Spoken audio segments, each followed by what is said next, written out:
I like the implication that cicadas are communist. I do like this implication.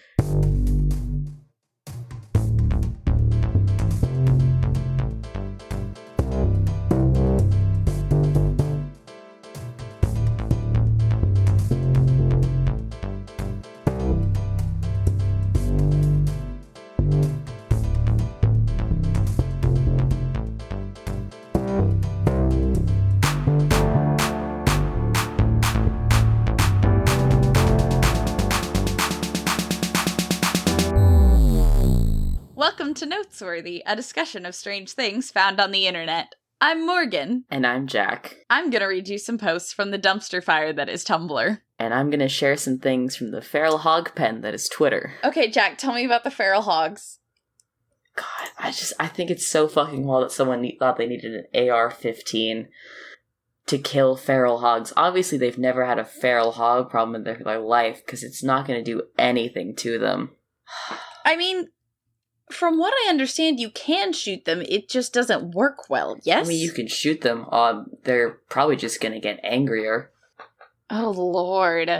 Right? They're dangerous. They're buck wild. They're boar wild. Oh my god.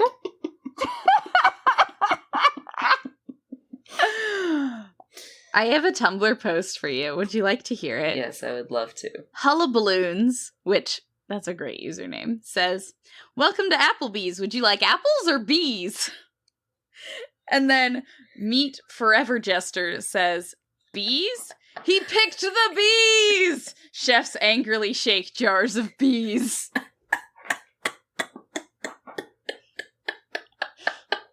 Are you laughing or are you dying?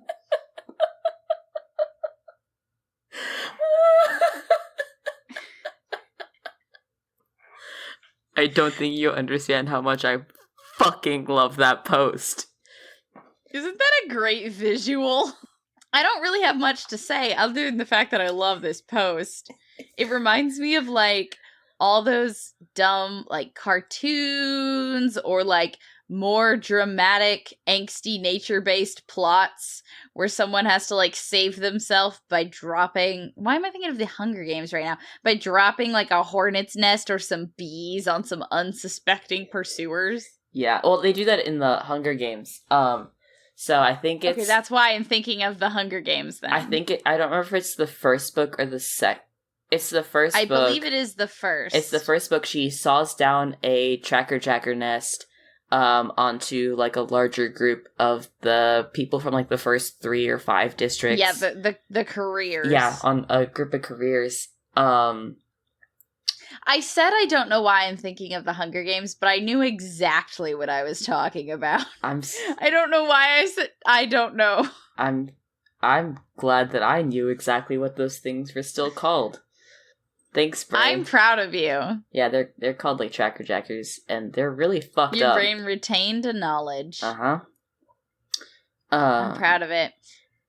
Would you pick apples or would you pick bees? I mean, it depends on what kind of bees they've got on the menu. I feel like... So, I'm alright with bees, but there's different kinds of bees. Like, are we talking, like, carpenter bees, or bumblebees, or honeybees? Because there are some bees that, and I don't mean to hate on bees, but there are some bees that are distinctly not friends. Are you talking about the ones that are big and fat and scary? Like, there are some bees... Like a bumblebee bee? No. There are some bees that are just angry and mean. I think you're thinking of wasps. No. There are some not friendly bees. I have not encountered not friendly bees, but I will take it at your word. According to the person who replied to this post, the bees would be angry because they were just shaken in a jar. If Applebees was offering me a pleasant experience with some bees, I would probably choose bees. Or perhaps both, so I could eat my apples while I looked at the cute bees. Yeah, so, like, bumblebees and honeybees are pretty friendly. And carpenter bees just kind of live their life. But there are some bees that are not friendly. You need to get some receipts on these unfriendly bees, because I believe you, but at the same time, you're listing a lot of names of bees that are friendly, and then you're just saying, and some are mad. Listen. Get some bee seats. I will find you some bee seats. It might just take me a while.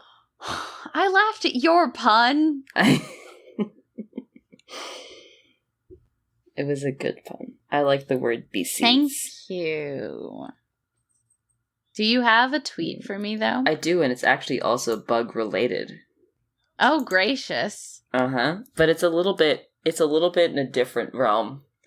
Okay, I would hope, because what I read you was mainly just a shitpost. This is not much better.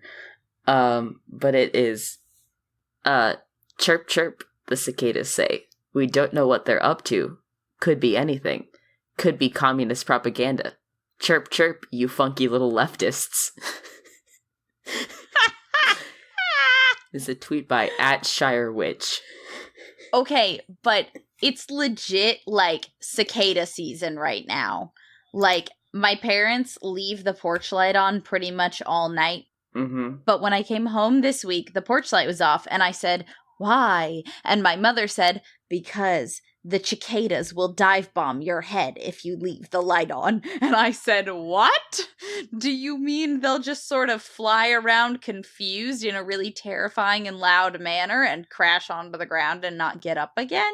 And she said, well, yes, but first they come at your face. Yeah. I like the fact that your mother calls them cicadas and not cicadas. I like the implication that cicadas are communist. I do like this implication. Because it makes me think of what other bugs could be communist. And to be fair, bees? Probably communists. No, bees are definitely monarchists. Oh shit, you're right. This just in, I forgot that they have a queen. You thought there were just communist bees flying around? I suppose they do all equally share in the spoils, except for the ones they murder for not being worthy. But, like, they have a clear hierarchy and class system. That's very true. I can't believe you thought the monarchist bees were communists. I forgot that they had a queen. LOL. Also, can we talk about cicadas a little bit more? Because these little guys are dope. Did you ever, like, collect cicada shells when you were little? So here's the thing. Cicadas, like, don't really exist where I grew up. Wait, where did you grow up again? Dallas. There's no cicadas in Dallas? There just wasn't cicadas. Oh my god, they're all over the place in the part of Austin I grew up. Yeah, like, I went to Sam and Ashley's to house sit for them for a little bit, and like on both sides of the door, just attached to the door frame was just like a shed cicada shell, and I was like, what is this? Like, Wait, you hadn't seen it before? No. What? I just, like, where, like, the first time I heard cicada noise, like, when I came down here, I was like, what the fuck is going on? They are quite loud and confusing. So I'm assuming by the fact that you hadn't seen cicada shells before that you've never seen a cicada in the process of emerging from its shell? No, I've actually never seen a live cicada. Wait, really? Yeah. Like, they do not look like what you expect based on their shells. To this day, I've never seen a live cicada. Come to my parents' house. They're all over the porch. There were 3 dead ones when I left the other day. Disgusting. I mean, sometimes they're just stupid. Like they fall on the ground, and with their big fat wings, they can't flip back over, and they just die there. No wonder they're communists. What do you mean? I don't even fucking know at this point.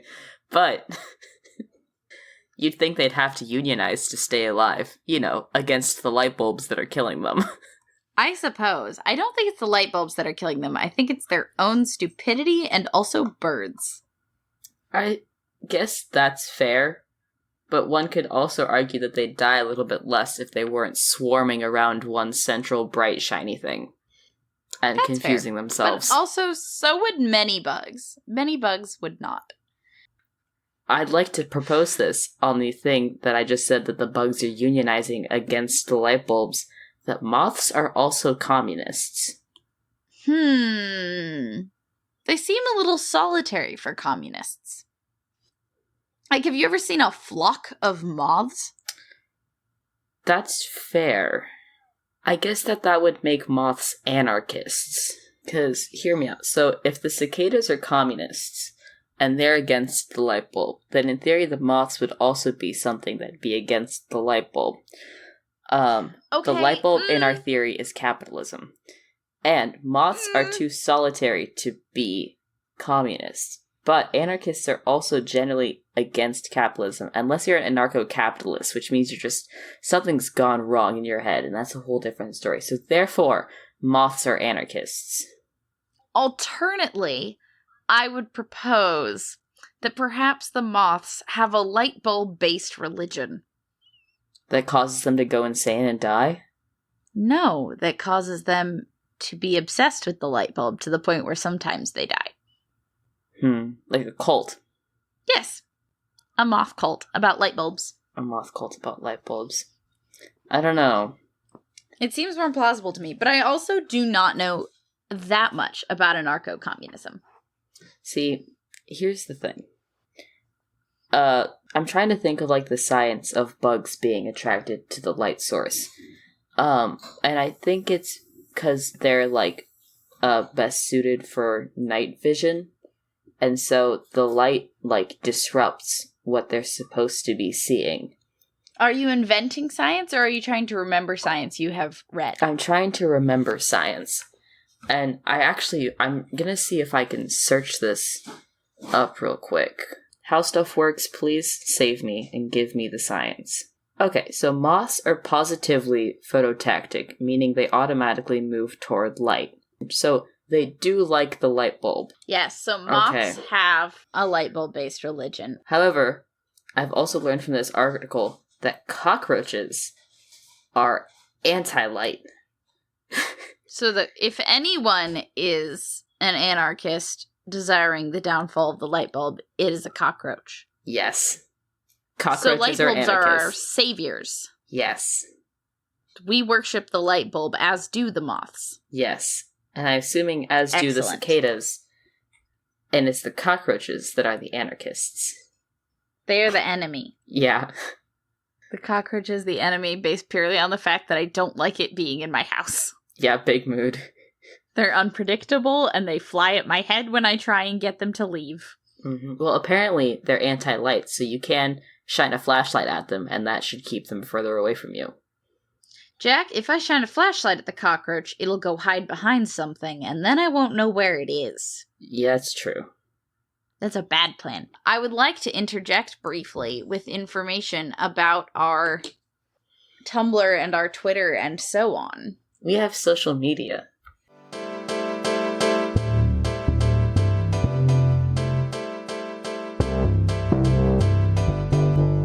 Hi, I'm here to remind you that our social medias are all under the name @notesworthycast, where we post information about upcoming episodes, links to all the posts from previous episodes, and you can send us suggestions for things you'd like us to talk about.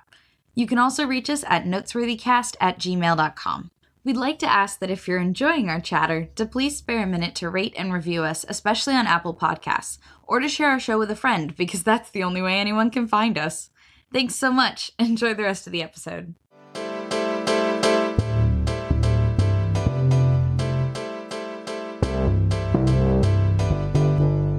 I have a good one. Okay, yes. Read me your tweet. All right. The tweet is, taking candy from a baby is exactly the right thing to do. How did a baby get candy? Talk to whoever is watching the baby about choking hazards as you eat the candy. By @James Hamblin. That is so true. It's like, it's as easy as taking candy from a baby. And it's always phrased as, like, something that you shouldn't be doing. Like, it's mean to take candy from a baby.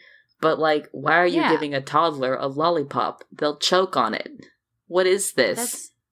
Okay, it depends on how old the baby is. Because if it's like infantile, then yes, absolutely take the candy from the baby. But if they're a toddler, they can have a lollipop. Well, I assume the implication of baby, we're talking up to like 15 months. I thought you were going to say up to 15 years, and I was going to be like, true, but... Toddler and baby are two different classifications of child. That's true. Okay. That's true, yes. Once your child can come trick-or-treating with you, they're no longer a baby. Candy.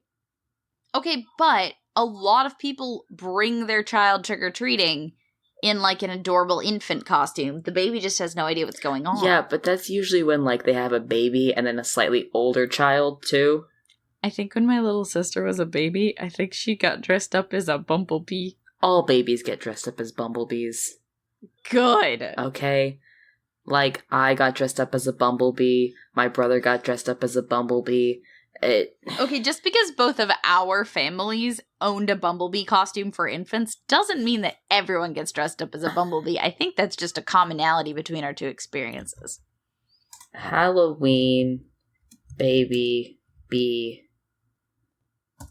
Okay, if you search baby bee, you're gonna find a lot of bee results. I want to know how high up a bee shows up if you search Halloween baby costume. Okay, I'm gonna search Halloween, or baby Halloween costume. And under images. Now you're just gonna find a bunch of costumes of babies. No, there's specifically it's still giving me babies in Halloween costumes. Okay, very good, because I do not need, like my brain conjured an image of, like, a 50-year-old man in a diaper, and I didn't like it. That's your own fault. I will say this. It's the fault of most popular media, such as The Big Bang Theory. The commonalities that I'm seeing here are food and animals. Okay? Yes. So, bees fall under animals. Yes. And that means they have to be fairly common. But I'm seeing a lot of jack-o'-lanterns. Yes. I dress up my cats as jack-o'-lanterns for Halloween. I might try and dress up Vista. A hoodie. But she might not like it. Oh, they hate it, but I get some cute pictures before they hide it and I don't see it for months. I see at least 2 elephants, 3 jack-o'-lanterns, there's a cow, 2 avocados so far. 2 avocados! Several, mostly mammals. I'm gonna see how far I have to scroll before I find a bee. See, I told you not everyone has a bee costume for babies. I'm on 3 elephants now. Oh, but that's the thing, is, like, you put your baby in, like, a Halloween costume if you have a baby and, like, you want to take cute photos, but it's not like you're gonna have 2 adults and a baby and they go trick-or-treating to get candy for the baby. That's true. They take the baby trick-or-treating to get candy for the grown-ups. Yeah. Or, like, if they... Which, mood and valid. Very, I'm at, like, 4 or 5 elephants at this point, and I'm kind of shocked. Oh, my lord. How many people love dressing their babies as elephants. I don't understand where that came from at all. Dumbo? Ah, there you go. Did you really not get that? No, because they're just generic elephants. Elephants are cute, though. That is true. People love elephants. They're very smart. One of them was pink, to imply that the baby that it was on is a girl. Ah. Can't misgender infants. Yes, of course. When I was very small, my sister and I had matching blue and magenta costumes from Blue's Clues. Ah, that's a good one. I never had matching costumes with my siblings, although there is a good photo. Like, my parents would take family photos, and there's one where me and my sister are wearing the same dress. And then I grew out of my dress, and she grew into my dress, and so she was stuck with the same dress for twice as long. Oh, no. Hilarious. I was a cat, or a leopard, or a black house cat, or a white cat for, I think, probably 8 Halloweens of my childhood. My family has a rule where we can't repeat Halloween costumes. What? Yeah. If my family had that rule, we would have had nothing to dress as because many things were off limits and we never, like, prepared ahead of time. Like, you could go as an angel, but heaven forbid you wear horns. Or you could be a cat, but you couldn't be, like, a vampire. Because, oh no, the devil, I guess. My parents are a lot more chill now than they were when we were little babies, but, like, it was rules. Okay. Yeah, but, We like... couldn't be zombies because they were creepy or something. I don't know. Yeah, so at some point, like, I think when someone, like, I was, like, late elementary school, we realized that to a point we'd never repeated Halloween costumes, and then after that we were like, okay, we can't repeat Halloween costumes, and we haven't.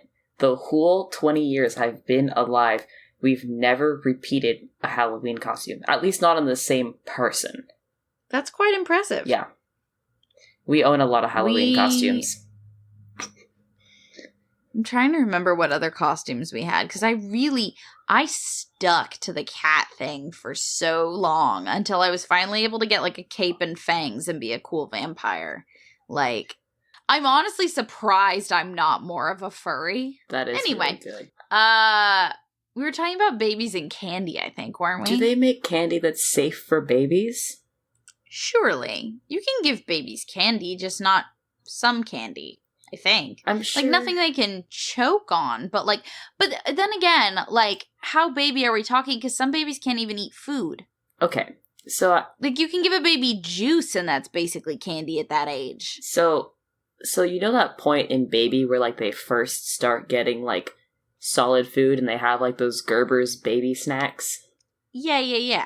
So, like, I'm assuming we're around that age of baby. But you still shouldn't surely there's candy for that age. But you can't, like, give them, like, Skittles, because they don't have enough teeth for that.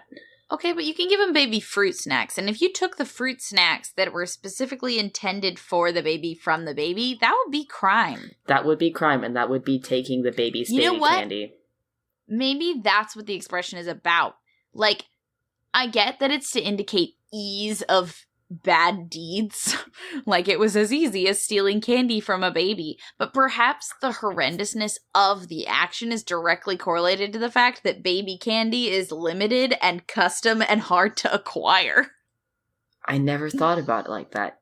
Because, like, if you're older, you have such a wider scope of candy to enjoy, and you can acquire it anywhere.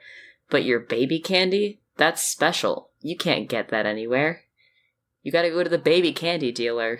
Yeah, I guess that's gonna do it for us. If you could rate our podcast on whatever listening platform you are consuming it on, that would be dope, because then more people will listen to it. And I think more people will be subject to our shenanigans. More people will have to learn about anarcho-capitalism, moths, and baby candy. I don't think we shared any information about anarcho-capitalism. But anyway, that's gonna do it for us. Yeah. Thank you for listening to Notesworthy. I'm glad to have you here today. And we will catch you next time. I'm also glad you're here, because that way we aren't just screaming into the void. And if you aren't here, I love you anyways. Be nice to yourselves. Goodbye. Bye.